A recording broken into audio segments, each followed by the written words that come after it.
தினமும் திருவிவிலியம் 2 சாமுவேல் அதிகாரம் 3. சவுலின் வீட்டாருக்கும் தாவீதின் வீட்டாருக்கும் இடையே ஒரு நீண்ட போர் ஏற்பட்டது. தாவீது தொடர்ந்து வலிமை பெற்றார். சவுலின் வீட்டாரோ தொடர்ந்து வலிமை இழந்தனர். தாவீதின் மக்கள். எபிரோனில் தாவீதுக்கு புதல்வர்கள் பிறந்தனர். இஸ்ரேலைச் சார்ந்த அகினோவாமுக்கு பிறந்த அம்னோன் அவர்தம் தலைமகன். கர்மேலைச் சார்ந்த நாபாலின் கைம்பெண்ணான அபிகாயிலுக்கு பிறந்த கிளையாபு அவர்தம் இரண்டாம் மகன். கெசூர் மன்னனான தால்மாயின் மகள் மாக்காவுக்கு பிறந்த அப்சலோம் அவர்தம் மூன்றாம் மகன். அகீத்துக்கு பிறந்த அதோனியா நான்காம் மகன். அபித்தாளுக்கு பிறந்த செபட்டியா ஐந்தாம் மகன். தாவீதின் மனைவி எக்லாவுக்கு பிறந்த இத்ரயாம் ஆறாம் மகன். இவர்கள் தாவீதுக்கு எபிரோனில் பிறந்தவர்கள். அப்னேர் தாவீதுடன் சேர்ந்து கொள்ளுதல். சவுலின் வீட்டாருக்கும் தாவீதின் வீட்டாருக்கும் இடையே பூசல் நிலவிய போது சவுலின் வீட்டில் அப்னேர் தன்னையே வலுப்படுத்தி கொண்டான். ஐயாவின் மகளான ரிஸ்பா சவுலின் வப்பாட்டியாக இருந்தவள். இஸ்பசேத்து அப்னேரை நோக்கி, என் தந்தையின் வப்பாட்டியோடு நீ ஏன் உறவு கொண்டாய் என்று கேட்டான். இஸ்பசேத்தின் கேள்வி அப்னேருக்கு கடுஞ்சினத்தை ஏற்படுத்தியது. நான் என்ன யூதாவுக்கு வாளாட்டும் நாயா?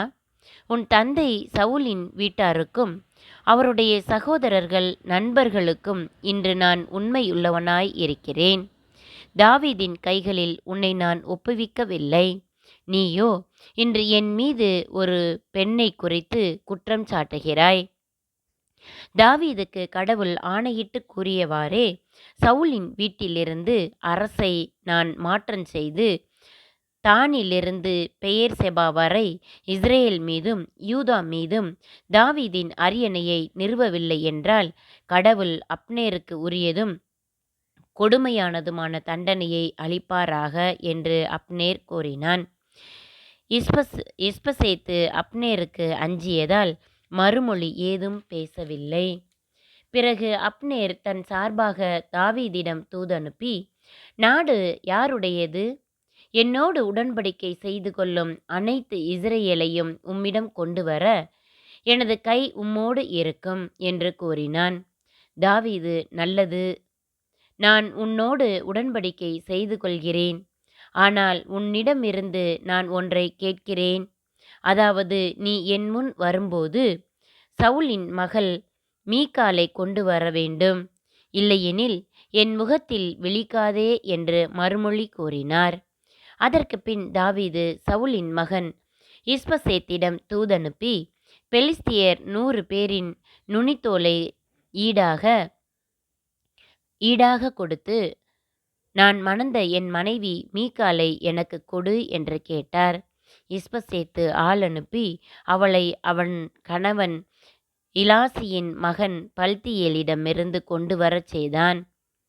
அவள் கணவனோ அழுது கொண்டே அவளை தொடர்ந்து பகுரிம் வரை சென்றான். அங்கே அப்னேர் அவரிடம் திரும்பிச் செல் என்றார்.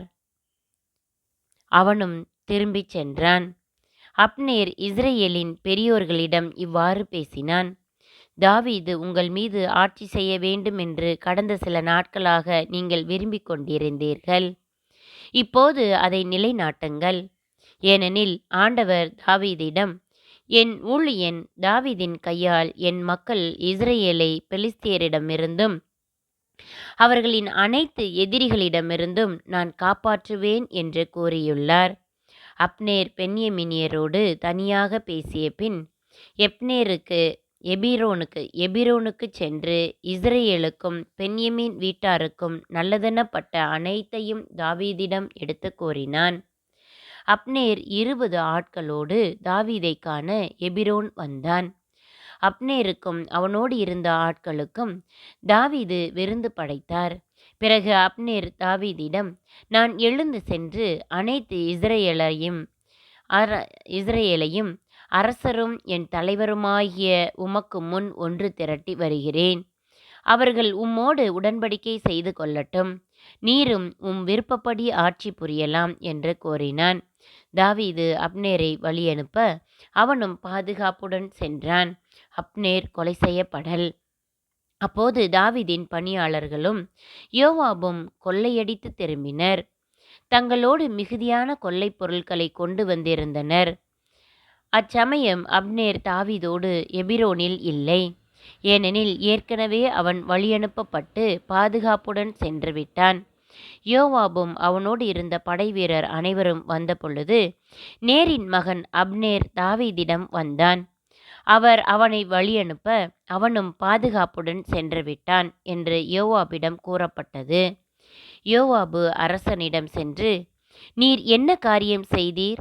அப்னேர் உம்மிடம் வந்தான் அல்லவா? நீர் ஏன் அவனை போக விட்டீர்? அவனும் சென்று விட்டானே. நேரின் மகன் அப்னேரை உமக்கு தெரியும். உமது போக்குவரத்தையும் நீர் செய்வது அனைத்தையும் அறிந்து கொண்டு உம்மை ஏமாற்றவே அவன் வந்தான் என்றான். யோவாபு தாவீதை விட்டு சென்று அப்னேரின் பின்னால் தூதர்களை அனுப்பினான். அவர்கள் அவரை சீராவின் ஊற்றின் அருகிலிருந்து திரும்பி அழைத்து வந்தார்கள். தாவீதுக்கோ இது தெரியாது. அப்னேர் எபிரோனுக்கு திரும்பி வந்ததும் யோவாபு அவனோடு தனிமையில் பேசுவதற்கென ஒதுக்கமாக அவனை வாயில் மையத்திற்கு அழைத்துச் சென்றான். தன் சகோதரன் அசாவேலின் இரத்தத்திற்காக அங்கே அவனை வயிற்றில் குத்த அவன் இறந்தான். பிறகு தாவீது இதை கேள்வியுற்றபோது, நேரின் மகன் அப்னேரின் இரத்தத்தின் மட்டில் நானும் எனது அரசும் ஆண்டவர் முன்பு என்றென்றும் குற்றமற்றவர்கள். யோவாபின் தலை மீதும் அவன் தந்தையின் வீட்டார் மீதும் அது விழட்டும். இரத்த கசிவு உடையவனோ, தொழுநோயாளியோ, அன்னகனோ, வாளால் மடிபவனோ, உணவுக்காக தவிப்பவனோ யோவாபின் குடும்பத்தில் இல்லாமல் போக மாட்டார்கள் என்றார். தங்கள் சகோதரன் அசாவேலை கிபயோனில் நடந்த போரில் அப்னேர் கொன்றதற்காக யோவாபும் அவன் சகோதரன் அபிசாயும் அவனை கொன்றார்கள். அப்னேர் அடக்கம் செய்யப்படல்.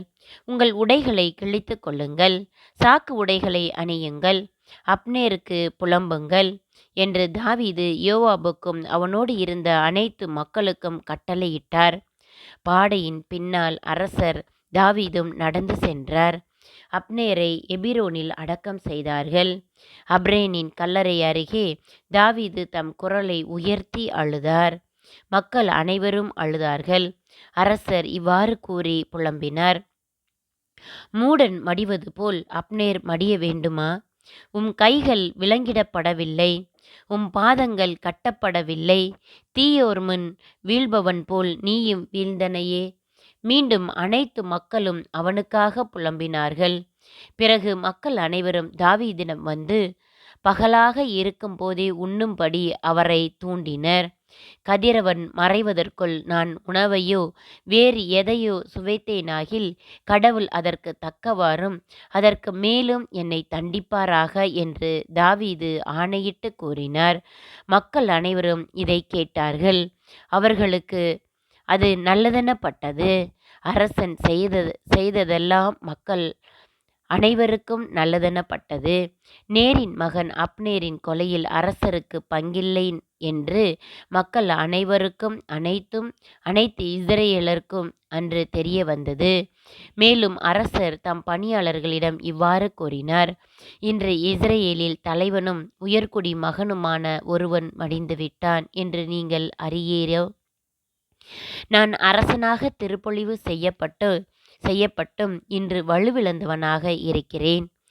செருயாவின் புதல்வர்களான இவர்கள் என்னை விட வலியவர் ஆகிவிட்டனர்.